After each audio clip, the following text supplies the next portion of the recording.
The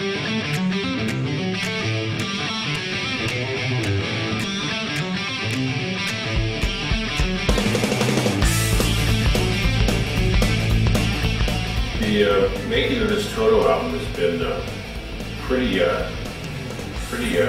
textbook as far as TOTO goes, and everybody contributes. Simon's very good at being at the helm. It's almost like the Enterprise, and Luke is pretty good at the helm, and I've taken the choice since in the early days. I was pretty much in charge of a lot of the production, but it's a co-produced album. Everybody chips in here, you know, but we know how to support and augment each other. It's not like 6 chefs doing this album here, you know. And it's been fairly classic TOTO album, especially because it's a band-written album, which means everybody's has input into all the material. It's not just where myself or Steve Lukather are writing all the songs. The band's they're acting as our backup band, as some albums in the past, or interim, maybe the 2 or 3 albums in the past there. This album's very collaborative, from the lyrics down to the tracking, down to the supervision of the overdubs. It's been mostly everybody's been there and had some performance. A lot of them, every member is participating very equally on this to help add the embroidery to the basic foundation, you know. And I think it's a great TOTO album. I think it's the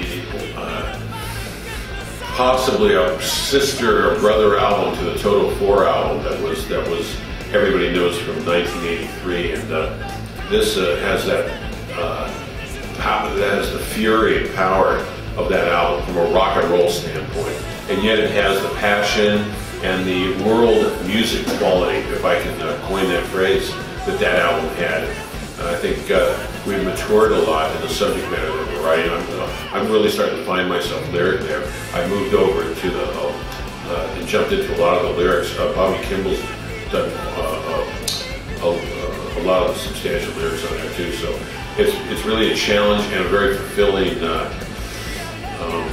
endeavor to go and try and get good lyrics or meaningful lyrics on a TOTO album here. I think that's been one of the things we've been missing in the United States, is to communicate on a simple level to English-speaking people when it comes to our lyrics. So I think it's going to end up being a well-produced album, and yet not